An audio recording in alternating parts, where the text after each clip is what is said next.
Hola, hola, bienvenidos a mi canal de YouTube. Yo soy Norgi para los que no me conocen y hoy voy a compartir con ustedes mi experiencia con la depresión. Above all, remember, your inner beauty is your most beautiful, most precious possession. Quiero empezar aclarando el hecho de que este video no es un video educacional, es decir, mi intención no es más que compartir mi experiencia y que tal vez pues le pueda servir a alguien que esté pasando por una situación similar o que se sienta un poco perdido, pues que sepa que aunque en nuestra mente de pronto pueda estar el mundo y absolutamente todo lleno de oscuridad, siempre, siempre, siempre va a ser posible encontrar la luz, encontrar una solución. Y el día de hoy yo voy a compartir con ustedes mi primera crisis de depresión. Fue cuando me diagnosticaron que yo era depresiva. A ver, desde muy pequeña me causaba muchísima curiosidad el qué viene después de la muerte. Esta pregunta volvía a mí frecuentemente. Recuerdo que de la nada aparecían estas preguntas en mi mente y cuando yo estaba pequeña me iba a la cocina y me quedaba allí mirando a mi mamá y de pronto le preguntaba como, mamá, ¿qué viene después de la muerte? Y mi mamá pues con mucho amor trataba de calmarme y lograba calmarme. Obviamente ella no podía darme una respuesta concreta porque son preguntas que nadie me puede contestar. Muchas veces se me hacía difícil conciliar el sueño de niña y de hecho me daba temor saber que se estaba acercando la noche. Cuando yo veía que ya estaba oscureciendo, yo sentía temor, tenía una sensación extraña en mi cuerpo y no me gustaba dormir sola porque aparecían todas estas preguntas. Sin embargo, no era algo intenso, o sea, siempre yo encontraba la manera de calmar mi mente, calmar mis pensamientos y se fumaba, porque era muy niña. No fue sino hasta hace aproximadamente 7, 8 años cuando yo tuve la primera crisis depresiva. Yo estaba estudiando en la ciudad de Maracaibo, en Venezuela, y visitaba a mi familia los fines de semana porque nosotros vivíamos en una finca que quedaba aproximadamente 2 horas de Maracaibo, de esta ciudad. Yo solo iba a mi casa los fines de semana. Pero recuerdo que era diciembre y teníamos vacaciones en la universidad. Y ya unos días antes, o sea, como cuando se estaba acercando el día de llegaron las vacaciones, yo me sentía extraña. Yo sentía, no sé, como una especie de ansiedad o una sensación extraña en el estómago. Sin embargo, yo no podía hacer nada para evitarlo. Las vacaciones iban a llegar y yo me iba a ir a mi casa. Entonces, así fue. Yo llegué a la finca y me sentía muy rara. Volvieron las preguntas que me hacía cuando estaba muy pequeña, volvieron, pero esta vez más intensas y era mucho más difícil para mí evadirlas. Y yo me callaba, no compartía más esto como con mi mamá, como lo hacía cuando estaba niña. Entonces empezaron a aparecer muchas sensaciones en mi cuerpo que con el pasar de los días se fueron intensificando y por supuesto mis padres lo fueron notando porque yo dejé de comer poco a poco. De hecho, me repugnaba el olor de la comida. Yo siempre he sido de las que se motiva a levantarse, sobre todo en mi casa, cuando estaba en la finca, a mí me motivaba a levantarme el olor de la comida, el olor del desayuno. Bueno, pues a mí el olor de la comida me repugnaba. Yo no quería comer, no me provocaba.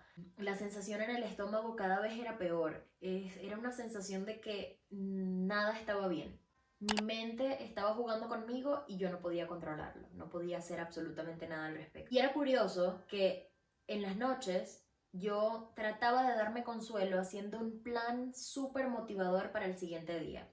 Yo decía, me voy a levantar, voy a ponerme las botas, voy a buscar alimento, voy a agarrar la soga y voy a buscar el caballo, voy a montar, luego voy a ir al ordeño. Es decir, tenía un plan armado en mi cabeza que me daba consuelo y yo podía quedarme dormida con la esperanza de que mañana el día iba a ser mejor. Entonces amanecía, yo me levantaba de la cama, buscaba el alimento, buscaba la soga para ir a buscar el caballo y lo recuerdo como si fuese ayer. Me quedé parada en el medio del patio y mi mente entonces empezaba a hacerme la jugada. ¿Para qué vas a ir a, para qué haces esto? No tiene ningún sentido lo que estás haciendo. esto no te va a hacer feliz. O sea, muchas frases tormentosas que llegaban a mi cabeza y yo tiraba la toalla, me iba a mi cuarto y empezaba a llorar. Y cuando mi mamá me preguntaba, ¿qué te pasa? ¿Por qué lloras? ¿Por qué estás así? Entonces yo lloraba incluso más porque me frustraba no poder ni siquiera explicar lo que estaba pasando porque yo no entendía qué me estaba pasando. Entonces esto lo hacía peor. Pues esto se volvió cada vez peor, ya comía casi nada y además no lograba dormir más de un par de minutos continuos. Es decir, me dormía 5 o 10 minutos durante la noche y de resto estaba despierta pensando, me estoy enloqueciendo. Literalmente me estaba enloqueciendo. Y obviamente al no poder descansar en la noche, al no poder mi mente descansar durante la noche, las horas de sueño son súper importantes y pues ya yo no tenía una rutina de sueño. Por lo que estaba agotada física y emocionalmente y además había perdido muchísimo peso. Entonces en ese momento yo pensaba que si veía a mis amigas con las que yo vivía en Maracaibo, yo me iba a sentir mucho mejor. Cosa que no era más que una ilusión, una otra esperanza que yo me daba. De hecho, una de mis amigas fue a visitarme a la finca, que ella vivía a 7 horas de mi casa, y esa noche no pude dormir ni siquiera un minuto, porque el hecho de que ella estuviese allí y que eso no me ayudó a sentirme mejor, me derrumbó, porque yo decía, ¿qué voy a hacer? Porque esa era la esperanza que yo tenía de, si ellas vienen, yo voy a estar mejor. Pero no fue así. Ella fue a mi casa y yo seguía en ese proceso de depresión. Entonces pensé, si me voy con ella a trabajar, me voy a sentir mejor. Obviamente esto no era cierto, esto era una esperanza basada en la nada. Esa noche que llegó mi amiga yo no dormí absolutamente nada y estaba deseando que amaneciera, mis noches eran eternas. Entonces yo me fui a la sala y debo confesar que esto me llena de mucha nostalgia porque este recuerdo, este pensamiento incluye a mi padre y lamentablemente por cosas, injusticias de la vida, pues ya él no nos acompaña en este mundo terrenal. Pero yo fui a la sala y le dije a mi papá que por favor me dejara ir con mi amiga, que yo iba a trabajar con ella y que eso me iba a ayudar. Y mis padres estaban bastante tristes, muy preocupados por mí. Ellos me dijeron que no podían seguir permitiendo que yo cada vez estaba peor, que había adelgazado demasiado, que me veía demacrada, que era obvio que yo necesitaba ayuda. Decía que él no entendía lo que me estaba pasando, pero que él iba a hacer lo posible, que ellos iban a hacer lo posible porque yo me sintiera mejor, que no podían simplemente dejarme ir a otra ciudad a 7 horas de mi casa cuando yo estaba en esa situación. Que por favor me bañara y me vistiera porque nos íbamos al doctor. Yo recuerdo como si fuese ayer. Lo que hacía era llorar mientras él me decía todo esto. Mi amiga se fue, yo me bañé, me arreglé y estaba como, yo era una sombra. O sea, yo era una sombra, era Norgi sin ser Norgi. No era yo. Íbamos de camino a la ciudad para ir al doctor y yo estaba llena de un desconsuelo profundo. Pues llegamos al doctor, llegamos a un médico internista, el médico internista de la familia, y él pues hizo la pregunta de rutina. Yo estaba sentada, él me estaba como examinando y me preguntó que qué me pasaba, que cuál era el motivo de la visita y yo, por supuesto, ya se imaginarán cuál fue la respuesta: llanto. Yo no podía hacer otra cosa que llorar. Entonces el doctor nos dijo que él sabía quién me podía ayudar, que yo iba a ir a donde un amigo de él, un doctor que él conocía y que era su amigo y que estaba seguro de que él me iba a ayudar. En ese momento él no me dijo qué clase de doctor era, yo tampoco pregunté, yo lo único que hacía era llorar. Y nos fuimos a la sala de espera de ese doctor porque me dieron una cita para ese mismo día. Entonces nos fuimos y cuando estábamos en la sala de espera yo logré ver que en el anuncio, en el nombre del doctor decía psiquiatra. Y yo debo confesar que esto me causó como cierta impresión. Yo decía, wow, pero en el fondo sabía que yo necesitaba ayuda, que si yo no entraba a esa consulta, que si yo no lo intentaba, pues literalmente iba a perder la cordura porque estaba en ese proceso. Yo no me sentía Norgi más. Es decir, yo estaba muy confundida, muy perdida, necesitaba orientación. Entonces, entramos a la consulta, entré con mi papá y mi mamá y el doctor pues preguntó cuál era el motivo de la consulta, qué estaba pasando, hizo las preguntas de rutina. Obviamente yo no contesté nada, yo lo único que hice fue llorar. Mis padres más o menos orientaron al doctor sobre la situación, le explicaron lo que estaba pasando conmigo y el doctor luego les pidió que se salieran de la habitación, del consultorio y empezó a hablar conmigo. Él me empezó a hablar sobre muchas cosas y pues me hizo algunas preguntas y poco a poco yo me fui calmando y empecé como a contarle, a compartir mis miedos, mis pensamientos, esos pensamientos que me venían atormentando desde hace ya un mes. Y recuerdo que yo le decía al doctor que yo veía a todo el mundo feliz, no veía a nadie preocuparse por lo que yo me estaba preocupando, ni haciéndose las preguntas que yo me estaba haciendo, ni preocupado por el que viene después de la muerte, pero que yo no podía evitar esos pensamientos y que sentía que me estaba volviendo loca porque yo quería volver a mí, yo quería que mi mente ya evadiera esos pensamientos y yo poder continuar con mi vida, pero no lo veía posible.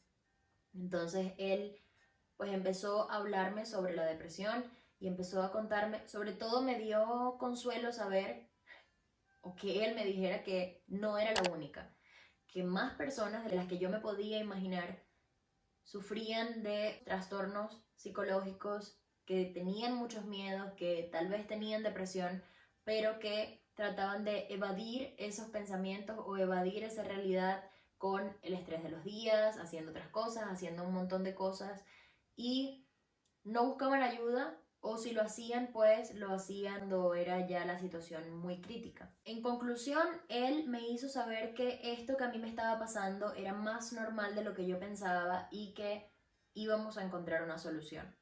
Y debo aclarar el hecho de que yo nunca intenté hacerme daño, porque de hecho mi mayor miedo y diría que la raíz de mi depresión es el miedo a la muerte, el qué pasa después, y el miedo a la muerte propia o de algún ser querido. Pues bien, el doctor me diagnosticó que yo tenía depresión, hicimos una terapia, él habló muchísimo conmigo y por supuesto me recetó antidepresivos, también tuve que tomar relajante muscular porque no podía dormir absolutamente nada y yo tenía que poco a poco crear una rutina de sueño. Y también tuve que tomar protectores gástricos porque, como les dije, no estaba comiendo absolutamente nada y a raíz de eso también empecé a sufrir de gastritis, pero ya eso es otro tema. Yo efectivamente empecé el tratamiento con los antidepresivos, empecé a tomar el relajante muscular para retomar una rutina de sueño. Dormía 8 horas, dormía específicamente las 8 horas que decía el medicamento. Me levantaba súper temprano, cosa que tampoco era usual en mí porque yo duermo demasiado, sobre todo antes dormía mucho más. Y los protectores gástricos.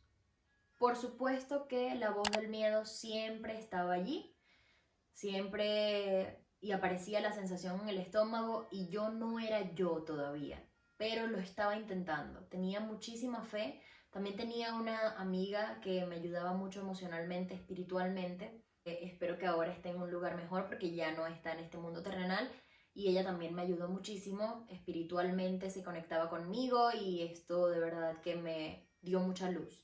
Entonces fui como mejorando poco a poco. Eran pasos muy cortitos.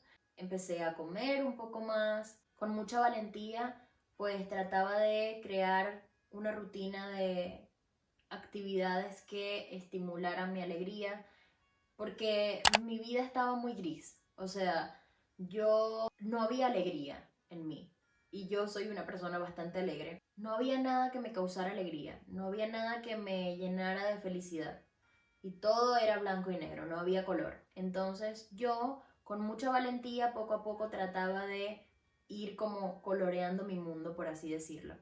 Aunque yo no me sentía feliz, pero yo quería llegar a ese punto en el que yo dijera, volví a mí. Entonces, por supuesto que tenía que trabajar mucho para llegar allí. Me sentía mucho mejor cuando estaba rodeada de gente. Íbamos a visitar familiares donde mi familia materna es muy grande. Entonces íbamos a visitar a mi familia materna y yo me sentía muy bien porque habían muchos niños. Y estar rodeada de niños me hacía sentir muy bien. Esa inocencia, ver esa inocencia y que ellos no estaban pensando en mañana, en un futuro o en el pasado o en lo que podría ser. Ellos estaban simplemente allí jugando, viviendo la vida y yo tenía el deseo de ser ellos.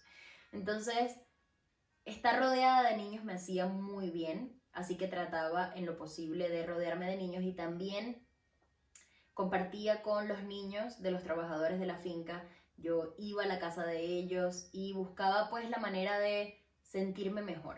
Y en la casa, como era diciembre, estaban pintando la casa y ese olor se quedó como marcado en mi vida, en mi alma. Ese olor representaba para mí la depresión y no me gustaba. Yo quería que ya ese olor en la casa se fuera, que ya mi casa no oliera a pintura fresca porque me hacía sentir muy mal. Yo había relacionado fuertemente ese olor con la depresión y como quería salir de la depresión, pues quería que ese olor también se fuera de mi casa. Bueno, era Navidad. Para mí la Navidad siempre ha sido la época más maravillosa del año. Mi papá siempre lo hizo increíblemente mágico y especial.